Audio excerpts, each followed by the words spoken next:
Hello, dear learners. I am Sangeeta Basu with yet another fresh lesson making pots from looking around textbook in EVS for class 3. Before going into the details of the lesson, let us begin with a story. This story is about two birds, a crow, Banate, and a sparrow, Fudgudi. Once there was a sparrow called Fudgudi and a crow called Banate. They were fast friends or they were very good friends. One day, Banate said to Fudgudi, "Oh, Fudgudi, if you lay the egg first, then I will eat them. And if I lay the egg first, then you can eat them." Listening to Banate, Fudgudi was confused, but she agreed. A few days later, Fudgudi laid an egg. Banate saw the egg in Fudgudi's nest. It went to Fudgudi and said, "Give me your egg. I will eat it. Do give it. Come on, give it, give it." It went on forcing Fudgudi. Fudgudi was scared. It played a trick. What did Fudgudi say? Fudgudi said, "Yes, but I want you to first go and wash your beak in the river." Listening to this, Banate felt very happy and rushed to the river. It went to the river and said, "Oh, river, please give me some water." Listening to Banate, the river said, "Yes, brother." Banate continued, "With cold water I will wash my beak. Eating the egg is what I seek." Listening to Banate, the river said, "But how will you fill water? Get a pot." Banate thought of this and rushed to the potter. It went to the potter and said, "Oh, potter, please give me a pot. In the pot, I will get water from the river. With cold water, I will wash my beak. Eating the egg is what I seek." Listening to Banate, the potter said, "But how do I make a pot? Go and get some clay from the clay pit." Now what? Banate rushed to the clay pit, went to the clay pit and said, "Oh, clay pit, please give me some clay. The potter will make a pot for me. I will fill water in the pot. With cold water, I will wash my beak. Eating the egg is what I seek." Listening to the crow, the clay pit said, "But how do I dig the soil? Get me a trowel from the blacksmith." That's all. Banate rushed to the blacksmith, went to the blacksmith and said, "Oh, blacksmith." "Yes, brother Banate, what do you want?" "The clay pit will dig out clay for me with the trowel. I will get a pot made and get water in it. With cold water I will wash my beak. Eating the egg is what I seek," said Banate. Listening to Banate, the blacksmith said, "Sure, you can take the trowel, but do remember to return it." Oh, now Banate got the trowel. It was so happy. What did Banate do? Banate took the trowel and went to the clay pit. It dug the soil and got some clay. The potter made a pot for him. Banate filled water in the pot and washed its beak. He then ran to eat Fudgudi's egg.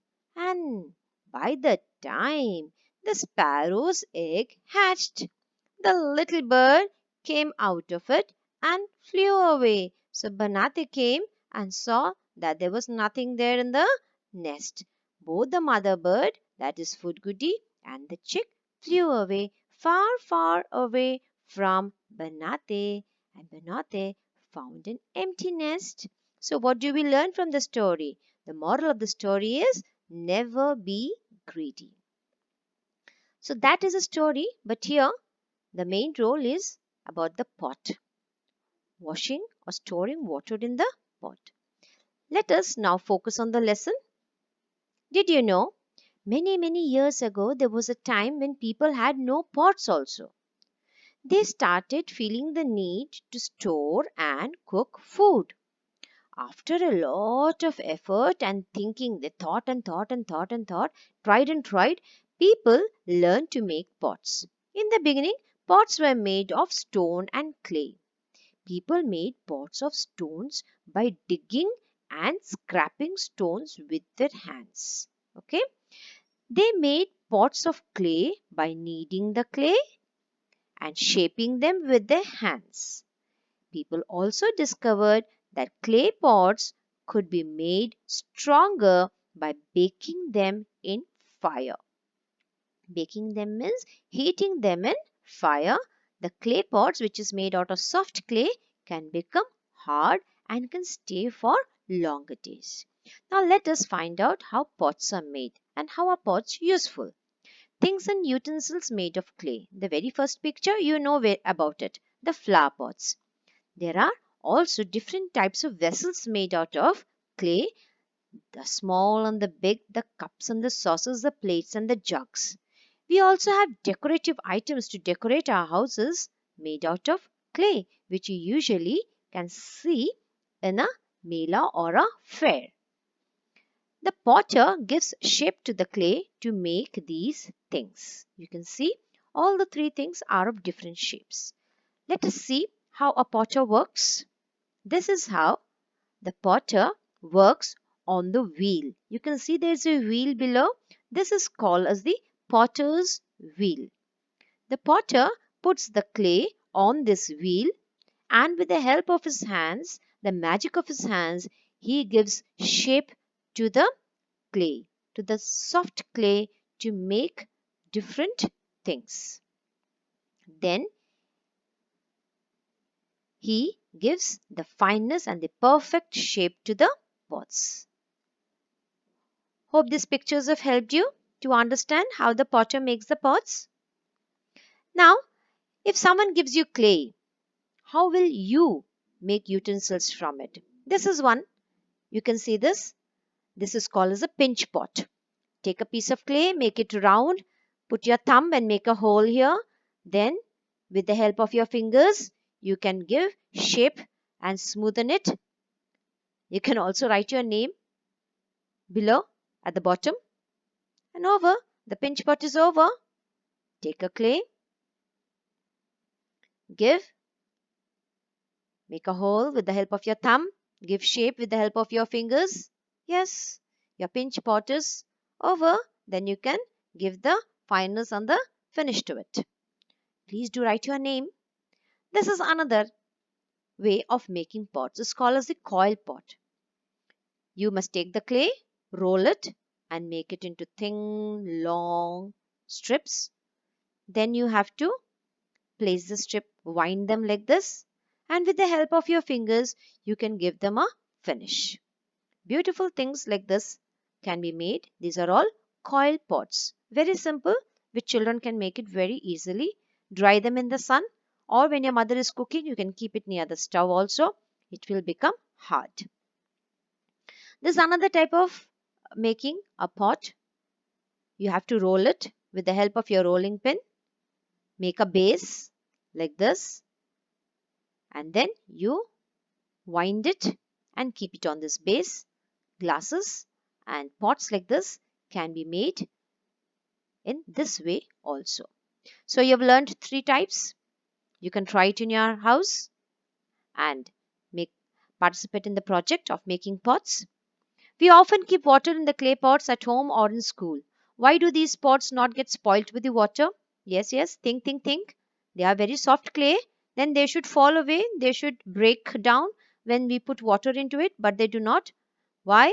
Yes, because the pots are made hard. How? Yes, we read it before. They are baked in the fire or in the sun also. This is called as the kiln, Kiln, which is used to bake the pots. It can be like this also. You can see how pots are kept there to make it hard. This is a fire used in the pots to make it hard. With the help of the fire, the wet, soft clay is made into hard vessels. In India, you find pots which are heated like this also. Different types of ways to heat the pot. This is called as the kiln. K-I-L-N. Finally, the pots are decorated, colored with beautiful designs to give the final shape to the pots. Steps of making pots. First, the clay is taken. It is put on the potter's wheel. The potter starts working on it. He smoothens it with his hand and gives the shape to the wet clay. Next, the pots are put in the fire to bake to make it hard. This is called as the kiln. Finally, pots are colored and made beautiful. This is how the pots are made. Very similar to making rotis or the chapatis which your mother do at home, isn't it? She takes the dough, the wet dough, then she puts it on the rolling pin and she gives the shape of the chapati. Then it is baked, the chapati is baked and then it's ready to eat, isn't it? Okay, hope you have understood the steps of making pots. Thank you, children. Hope this video was helpful.